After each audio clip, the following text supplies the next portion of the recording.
You're watching the evening edition of News on 2U with me, Renee Fong. A 25-year-old college student was sentenced to 3 months imprisonment and fined 5,000 ringgit after pleading guilty to ramming his car into a traffic policeman in the Kuala Lumpur Magistrates Court today. Tan Wei Jan from Ipoh, Perak was earlier charged with reckless driving under Section 42, subsection 1 of the Road Transport Act 1987. Nodding after the charge was read, Tan made his plea in front of Magistrate M. Saravanan.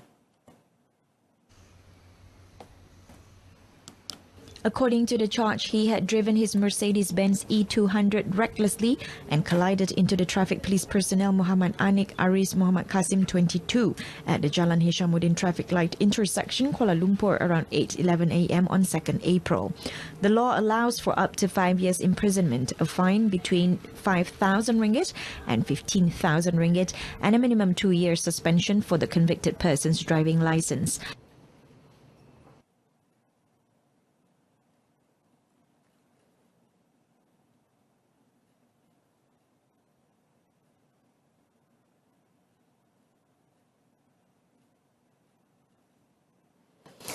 The Bukit Mertaja Magistrates Court has set 3rd May for remention of the case involving a former hairdressing salon worker charged with causing the death of a college student in the Penang Bridge accident in January.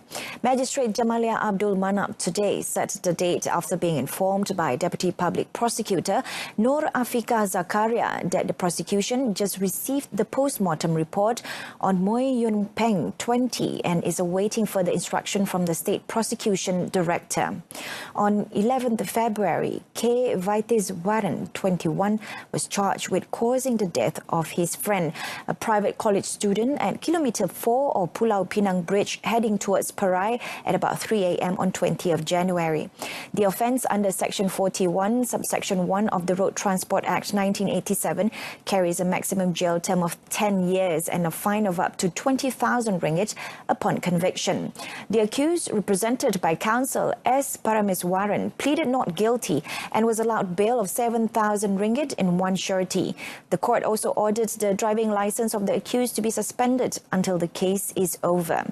In the incident, a Mazda CX-5 sports utility vehicle SUV driven by Moe plunged into the sea after the car collided with the Toyota Vios driven by the accused. Efforts to retrieve the vehicle and Moe's body from the seabed took more than 24 hours before it was hoisted on 22nd January. Authorities have solved 26 cases of illegal money laundering nationwide, including in Selangor and Perak, with the arrest of 3 individuals. All the suspects between the ages of 27 and 30 were arrested in 3 raids conducted in Johor Bahru, Johor between 12:20 p.m. until 3 a.m. yesterday. Johor Bahru Selatan Police Chief ACP Sharuniain Jais in a statement said the syndicate had been active since the end of February. Police also seized tins of red paint, spray bottles, face masks, petrol believed to be used to harass or threaten victims and borrowers, and a car owned by the suspect. All those arrested are remanded until tomorrow morning to facilitate investigation under Section 29B of the Moneylenders Act 1951 and Section 506 of the Penal Code. The Council of Eminent Persons CEP 100th day report will not be made public for now to avoid derailing ongoing investigations and possible defamation suits. Prime Minister Tun Dr. Mahathir Mohamad said it was necessary to classify the CEP report under the Official Secrets Act, as there could still be a need to carry out investigations into matters raised in the report. Dan kerajaan perlu berhati-hati dalam memutuskan sama ada laporan tersebut wajar didedahkan ataupun tidak, kerana beberapa hasil dapatan mereka memerlukan penyiasatan lanjut oleh pihak yang berkuasa yang berkaitan. Ini adalah bagi mengelakkan polemik yang mungkin boleh menjejaskan hasil siasatan dan keyakinan pelabur. Apa yang penting, semua cadangan penambahbaikan yang diterima dilaksanakan sebaik mungkin dan demi kesejahteraan dan kestabilan ekonomi negara. In his reply to a question raised by Ahmad Fahmi Muhammad Fazil, PH Lembah Pantai, in Parliament today, the Prime Minister said, at the present moment, it is not the time for the report to be made public until their proposals are implemented and the government is not subjected to defamation suits.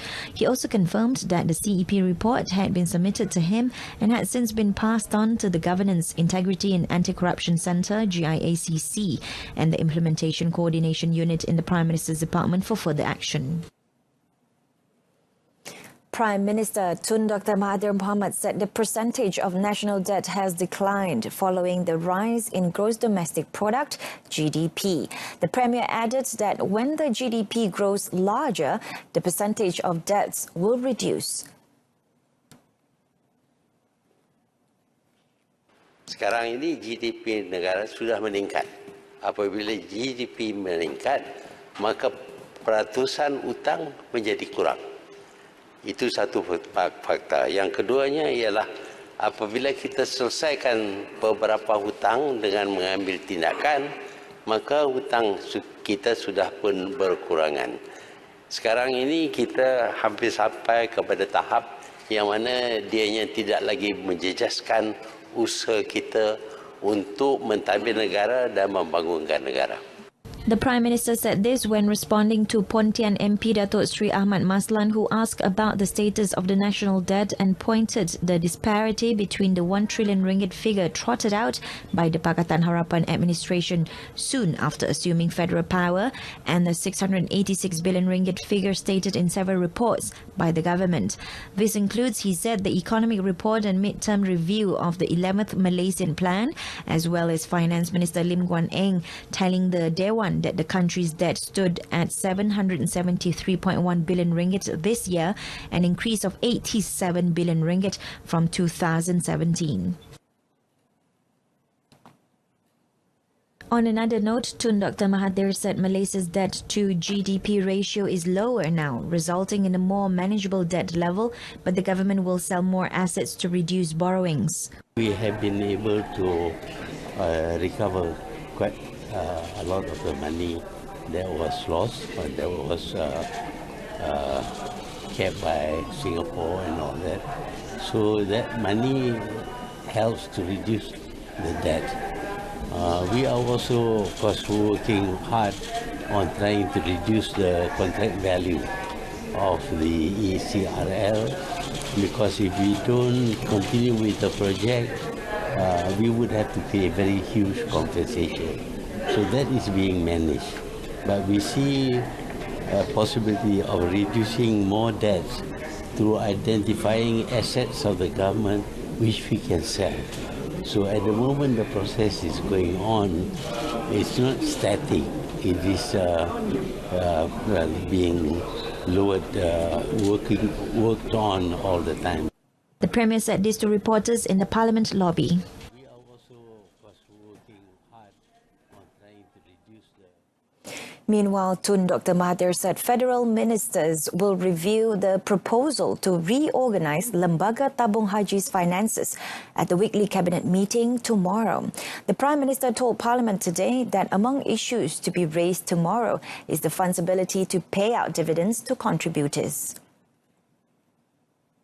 Saya akan jelaskan perkara ini selepas mesyuarat Jemaah Menteri memutuskannya.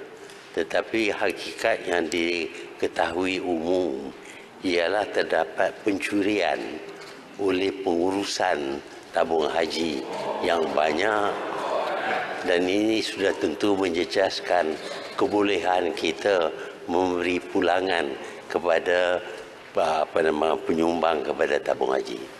Tun Dr. Mahathir said this when answering a question posed by Parit Sulong MP Datuk Dr. Noraini Ahmad on when the government will announce hibah payment to 9.3 million of TH depositors. Based on past records, TH, according to her, would normally announce the amount of hibah payment in February, but there was no announcement on the matter until now, which had caused anxiety among the fund's depositors. Meanwhile, the Premier said the Cabinet would also discuss issues pertaining to TH assets that were bought above market price, with the full details on what had happened to the fund to be shared. Following weeks of objections and the mass resignation, opposition members from the Public Accounts Committee (PAC) to protest against Datuk Sri Ronald Kendi remaining as PAC's chairman, Prime Minister Tun Dr. Mahathir Mohamad will table a motion proposing Datuk Noraini Ahmad BN Parit Sulong to replace Datuk Sri Kendi. Datuk Sri Ronald Kendi was appointed to the role when he had still been a Sabah UMNO lawmaker, but he has since joined Dr. Mahathir's PPBM. The motion is listed as item number 9 on the order paper of the Dewan Rakyat sitting today. Datuk Noraini, a 3-term MP for Parit Sulong, is also Wanita UMNO chief. She was appointed as a PAC member in August last year, replacing former PAC chief Datuk Hassan Arifin. Tun Dr. Mahathir insisted there was no urgency to make the change as the election pledge was not legally compelling, while opposition members pointed out that they already nominated Datuk Noraini for the position. The Transport Ministry has begun its discussion with the Economic Affairs Ministry and the Finance Ministry last week regarding the East Coast Expressway Phase 3 LPT3 project. Its Minister Baru Bian said the discussion also touched on the announcement of 5 new projects by the Economic Affairs Ministry which will be executed at the East Coast Economic Region. Speaking in Parliament today, Baru Bian said the time frame for the LPT3 project to be executed will be announced once the ministry receives authorization from the central agency on the execution model and financial allocation. Kajian kemungkinan atau feasibility study bagi projek Lebuh Raya Pantai Timur Fasa 3 LPT3 ini telah disiapkan oleh Kementerian Kerja Raya pada tahun 2009. Hasil daripada kajian tersebut, cadangan jajaran yang dipilih ialah dari Kampung Gemuruh, Kuala Terengganu hingga ke Pekalan Kubu, Kelantan. On 7th March, Economic Affairs Minister Datuk Sri Muhammad Azmin Ali announced 5 projects in Kota Baru, Kelantan, namely the construction of the East Coast Expressway Phase 3 LPT3, the expansion and upgrading of the Sultan Ismail Petra Airport, the new route between Pasir Puteh, Machang, Jeli, Kota Baru, Kuala Kerai Highway, and the Palekbang Kota Baru Bridge. The government has no intention of amending provisions under Section 60, Subsection 1 of the Bankruptcy Act, Amendment 2017 Act 1534. Minister in the Prime Minister's Department, Dato' Liew Vui Keong, said there many provisions are accessible to get a person out of bankruptcy, including obtaining a discharge certificate from the Director General of Insolvency for cases under administration for 5 years or more, as stated in Section 33A of the Insolvency Act 1967. Dato' Liew said bankrupts can also apply for a discharge from bankruptcy in court, as stated in Section 33 and 105 of the Insolvency Act 1967. Mekanisme pidaan yang diperkenalkan oleh kerajaan bersifat prospektif ini adalah bertujuan untuk mengimbangi kepentingan antara pemihutang dan juga bankrupt. Ini juga membantu bankrupt dalam menyelesaikan kes-kes kebankrapan dalam tempoh yang singkat. Dato' Liew said this in response to a question from Wong Hon Wai, PH Bukit Bendera, during the minister's question time at the Dewan Rakyat today. The Integrated Housing Database set up by the Housing and Local Government Ministry would address the issue of home ownership in the country. Its Minister Zuraida Kamaruddin told the Dewan Rakyat today that the database would also help prevent the issue of unsold houses as well as construction at non-strategic locations. Jadi dengan adanya big data ini, insya-Allah KPKT boleh memantau, membuat analisa agar taburan rumah yang akan dilaksanakan adalah sesuai dengan kehendak dan juga akan dapat menyelaraskan dari segi desain, dari segi harga, dari segi jenis rumah dan sebagainya. Commenting further, Zuraida said the database set up under the previous One Malaysia People's Housing Project Prima was different because it only involved housing demand figures and had no complete data on several other aspects such as income and social factors. Hence, she said there was a mismatch in the construction of the houses, thus causing many unsold homes. Zuraida said the ministry was committed to build 1 million homes within 10 years, involving collaboration with various agencies and private sector. The Education Ministry is still funding 1,606 MyBrain 15 scholars who will graduate in 2023. Its Minister, Dr. Mazli Malik, told the Dewan Rakyat today that a new scholarship offer for MyBrain 15 and MyBrain Science was also made from 26 January to 10th February, with interviews being conducted from 8 to 30 of April.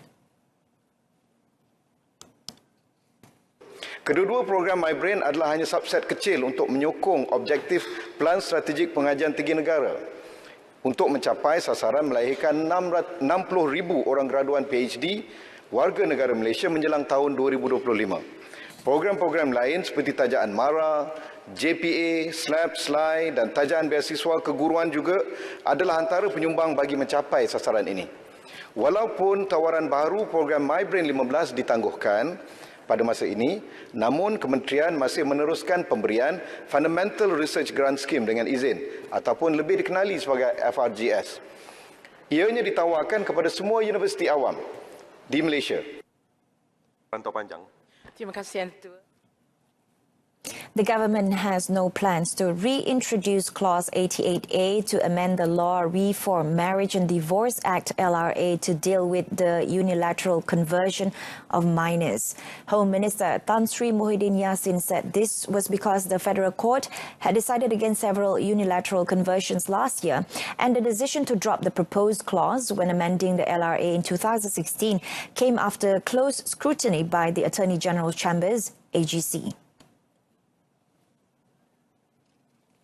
Dan hasil penelitian tersebut menyimpulkan bahawa mahkamah sebagai badan kehakiman mempunyai kebebasan untuk mentafsirkan sesuatu peruntukan perundangan dan keputusan Mahkamah Persekutuan akan mengikat keputusan Mahkamah Bawahan. Oleh itu, kerajaan tidak bercadang untuk masukkan semula Seksyen 88A dalam pindaan Akta 164. On 21st November 2016, Parliament tabled a bill to amend the LRA with the insertion of Clause 88A, but withdrew it on August 7, 2017 after strong objections. Parliament passed the bill on 10th August 2017 without the clause. Among the amendments to the LRA was Section 51, which allows either spouse in cases where one party has converted to Islam to have the marriage dissolved in civil courts.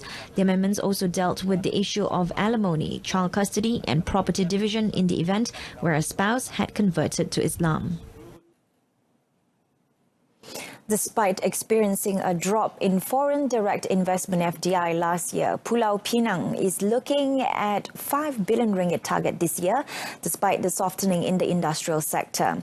The state recorded 5.8 billion ringgit in total investment last year, compared to 10.8 billion ringgit in 2017. A record high, and also the second time Pulau Pinang occupied the number 2 spot among all other states in the country. In the last 10 years, the state had recorded a total of 58 billion ringgit in FDI, making it an average of 5 billion ringgit annually. Chief Minister Chow Kon Yeow said bulk of the investment for this year would continue to come from the electrical and electronic E&E sector, which is the cornerstone of the industry in the state. He said this when announcing the appointment of the Pulau Pinang Strategic Investment Advisory Council members at his office in Komta today. Chow said the state also recorded more than 80% in implementation rate from the investment figures as announced by the Malaysian Investment Development Authority, MIDA.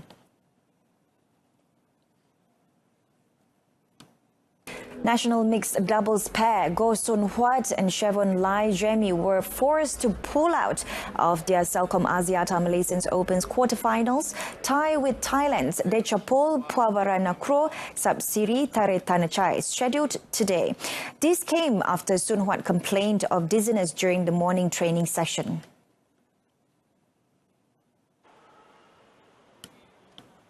The Badminton Association of Malaysia, BAM, in a statement today said the withdrawal certainly was unexpected as the world's number 9 pair had convincingly beaten Indonesia's Alfian Eko Prasetya, Marcella Gisha Islami 21-13, 21-15 in just 23 minutes yesterday. This is not the first time Sun Huat has been affected by dizziness. He underwent surgery 6 years ago after suffering from constant dizzy spells. He even fainted while playing in the Indonesian Grand Prix Gold in September 2013. Doctors found a blood clot near his brain.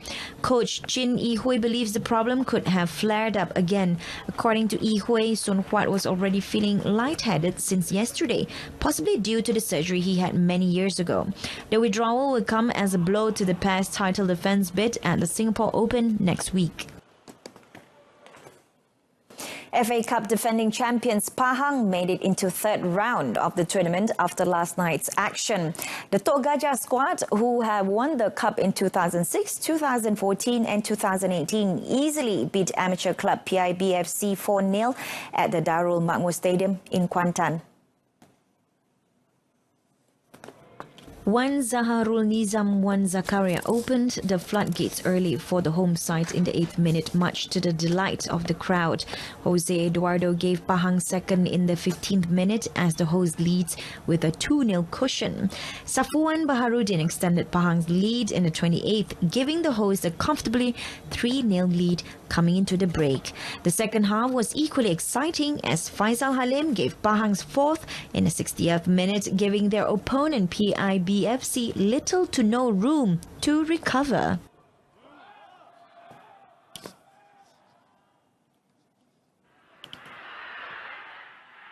Elsewhere, Perak, who was in action, were pushed all the way by Negeri Sembilan before winning 2-1 at Perak Stadium. Thought to be a goalless match in the first half until Nazirul Naim sent the Bosgaurus into a 40th minute lead. Negeri struck back through Jose Almer net into the 67th minute for the equaliser. National forward Shahril Fikri became the hero in Ipoh when he fashioned the winning goal in the 77th minute. Perak coach Mohamed Durakovic said he's satisfied with his team's performance even with the slim win of 2-1 over Negeri Sembilan in the second round of Shopee FA Cup at the Perak Stadium last night. He said this was because the main focus of the Bosgaurus squad was qualifying for the third round of the competition. That concludes this evening's News on 2. In our top story, student gets 3 months jail, fine for ramming traffic cop. Join us again at 12:30 tomorrow afternoon. I'm Renee Fong. Thanks for watching and have a pleasant evening.